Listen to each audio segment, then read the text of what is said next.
statement of Cinder, last name withheld for privacy, regarding what again? My time spent in an empty world. Right. Regarding her time in an empty world. Statement taken direction subject today, May 2nd, 2025. Statement begins. Okay, so the stresses of life have been getting to me recently. Nothing you can really do to stop it. Stress happens. But a couple of weeks back it got really, really bad. Bad enough that I couldn't trust myself to be alone. So I decided to go up into the great Canadian wilderness.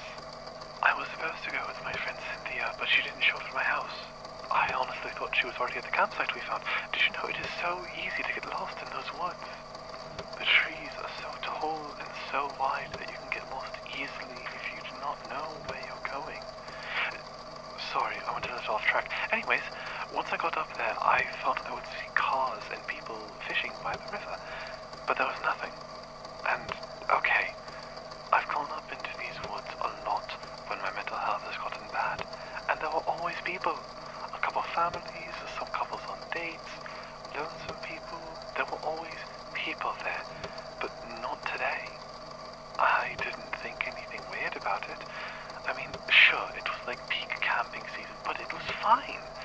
That must have meant Cynthia hadn't made it there yet, and I would just set up the tent and wait for her. Did she ever show? Well, I waited a couple hours, and she didn't show. In fact, nobody had shown up. Like I said, it was peak camping season. Sure, nobody could have been there when I got there, but a couple hours pass by, and not one person shows up? It's weird, isn't it? I also noticed later that I couldn't hear anything. No animals, no wind, no forest ambience. It made it feel so empty. It felt so odd. Have you ever felt like that, Archivist?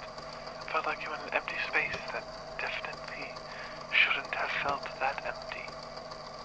Another couple of hours went by. I just passed the time by sitting in my tent and reading. I can get pretty lost in my books sometimes. Then, once I finished the book I was reading, I suddenly felt tired. I hadn't felt like that just minutes before, but then as soon as I put my book down, I felt like I was going to pass out. It may not seem anomalous to you, but it sure sounds like it was to me. Sorry. Anyways, when I woke up after I passed out, I could hear people. They were muffled, but I could hear them. I opened my eyes, and, well, I was in my car. Like I had just fallen asleep in there. Alright, from where I had parked my car, you could see where I'd set up my tent, but it wasn't there. I got out of my car and checked the back of it, and all of my gear was there. Like I hadn't removed it. I just stood there for a couple minutes. All that I thought had happened just didn't happen. And that is it. Honestly, I didn't think I needed to come in here to give my statement, but Cynthia has told me I should. That you guys take the weird and unexplainable statements. This was actually good to get off my chest, now that I think about it.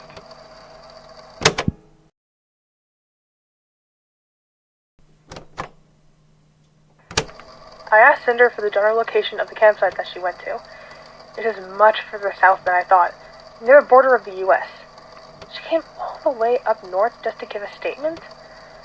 I mean, I know my father had someone come all the way from London to give a statement once, so I guess it isn't that bad that she traveled all the way up here. Hey, Is something wrong, Cinder? there was something I didn't tell you.